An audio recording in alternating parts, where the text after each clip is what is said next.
identify, meron na may tumulong sa atin na galing Netherlands na tinuruan tayo at pinag-aralan kung saan, paano pa, anong ba yung mga iba pwede natin gawin. And those are to maghuhukay tayo sa ilalim ng mga existing na facilities. Halimbawa, yung mga football field, yung mga open fields, yung mga kahit na may building, pwede naman hukayin yun. And they have already identified 30 sites, some of which are in Raja Sulaiman, Rizal Memorial, Camp Aguinaldo. Para sa ilalim lahat ito. Hindi huhukayin ito tapos i-restore naman kung ano yung nandun dati. Sa Camp Aguinaldo, sa UST. At ang natapos na, kaya't meron na tayong 30 na sites na pwede nating gamitin para dito sa mga cistern. At inaantay na lang natin yung detailed engineering at kapag which will be finished kailan kaya? Hopefully within the month, Mr. Oh, within this month matatapos na yung detailed engineering. Pag natapos na yung detailed engineering, titignan namin, ipa-prioritize na namin, sisimulan na namin ang paghukay. We are already at present time conferring and speaking to the areas kung sino man ang namamahala doon sa mga area na yon na pumayag sila para hukayin nga yung kanilang lugar.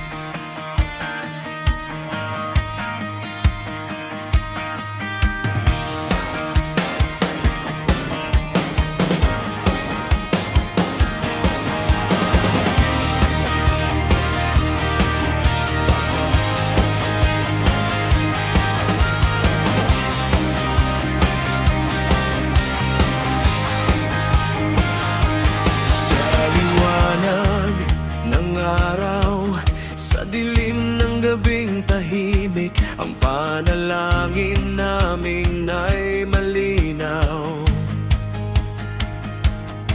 Gabayan mo siya sa bawat hakbang. Lord, protect our president. Bigyan ng lakas at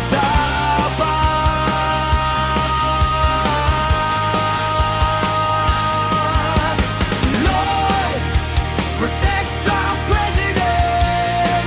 Sa kabutihan siya'y magtagumpay. Sa hangin ng pagsubok, sa ulan ng mga tanong, ang puso niyang tapat, walang kulang.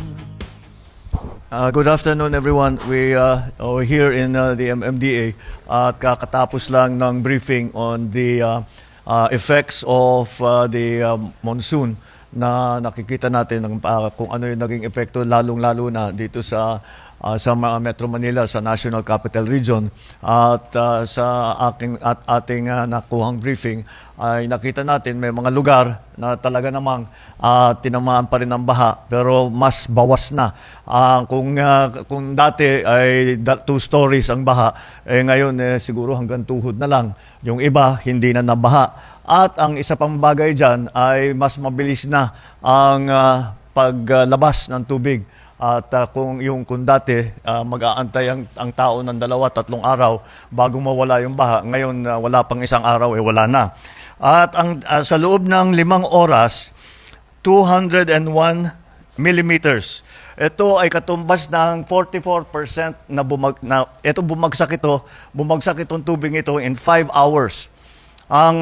This is 44% of the water, the rain that fell during Typhoon Ondoy over a period of 24 hours. So 1/2 of the water volume that fell for 24 hours in Typhoon Ondoy, this time within 5 hours, 44% of that. So it was 201 millimeters that fell in 5 hours, and that is yan ang ating ngayon na hinaharap dahil nga sa climate change, dahil yung Ondoy was special, was unusual. Now this is a little bit becoming a little bit like the new normal. Makita natin na maganda naman ang naging epekto, patuloy yung ating dredging, yung ating mga pininspeksyon, yung pinalaki natin ng mga drainage systems, naglagay tayo ng malalaking tubo. Kung maalala ninyo, meron tayong mga pinuntahan na pinalitan yung mga after World War II pa yung mga drainage na ginawa, ay pinaltan natin yung maliliit na concrete na tubo, ay pinaltan na natin yung na mas malaki na tubo para mas mabilis ang paglabas ng pagdaloy ng tubig. Pati na yung mga pumping station natin, we have 73 pumping stations that are all of them are functioning now. Marami doon ay hindi pa nakapag-function, minsan hindi pa gumana yon. Yung mga iba dyan, ngayon napapaandar na natin lahat.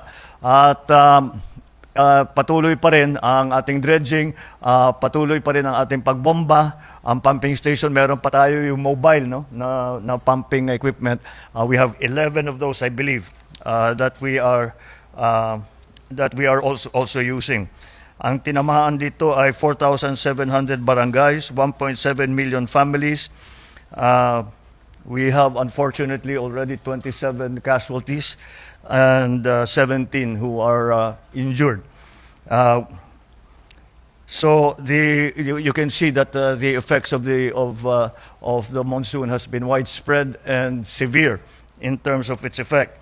And so moving forward, what we are looking at is meron tayong na-identify, meron na may tumulong sa atin na galing Netherlands na tinuruan tayo at pinag-aralan kung saan, ano ba yung mga iba pwede natin gawin. And those are to na maghuhukay tayo sa ilalim ng mga existing na facilities. Halimbawa, yung mga football field, yung mga open fields, yung mga kahit na may building, pwede namang hukayin yun. And they have already identified 30 sites, some of which are in Raja Sulaiman, Rizal Memorial, Camp Aguinaldo, para sa ilalim lahat ito. Hindi huhukayin ito tapos i-restore naman kung ano yung nandun dati. Sa Camp Aguinaldo, sa UST, at ang natapos na, kaya't meron na tayong 30 na sites na pwede nating gamitin para dito sa mga cistern. At inaantay na lang natin yung detailed engineering at kapag which will be finished kailan kaya? Hopefully within the month, Mr. Within this month matatapos na yung detailed engineering. Pag natapos na yung detailed engineering, titignan namin, ipaprioritize na namin, sisimulan na namin ang paghukay. We are already at present time conferring and speaking to the areas, kung sino man ang namamahala doon sa mga area na yon, na pumayag sila para hukayin nga yung kanilang lugar. And we are also looking at the continuing upgrading of, for example, of the seawalls, of all the other detailed management of the flood waters, and that is what we are trying to do. And not only in the initial briefing, doon sa mga huhukayan natin, nalalagyan nga natin ng kung saan natin iipunin yung tubig. Sabi ko pag-aralan natin na imbes na itapon yung tubig sa dagat, ay sana makahanap tayo ng sistema, gagawa tayo ng sistema para kung ano man yung nakolekta na tubig ay magamit din. Magamit for household use, magamit magamit for industrial purposes, magamit for irrigation, whatever uses that we can find for it, para hindi naman masayang dahil nakakapanghinayang makita natin nakapagkolekta tayo ng napakarami na tubig na fresh water, tatapon lang natin sa dagat at kailangan natin yan.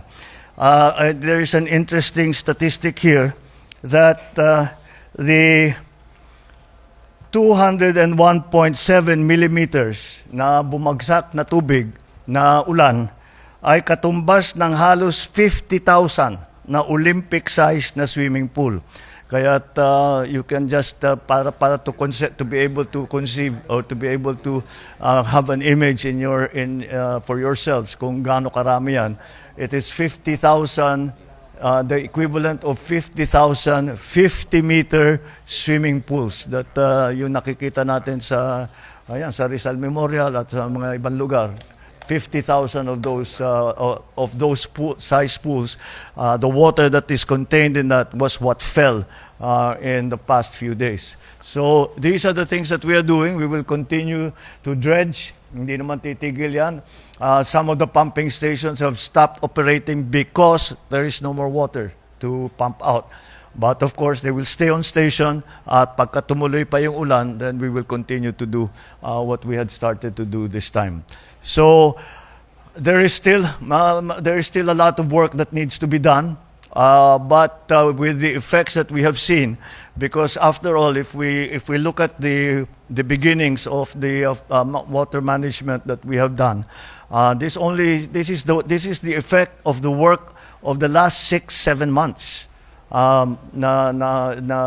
Nakita natin na nakabawas kaagad, kaya ipapagpatuloy natin ito, and to make sure that we have solutions for the very short term, we have solutions for the medium term, and eventually we will have solutions for the longer term. All right, thank you.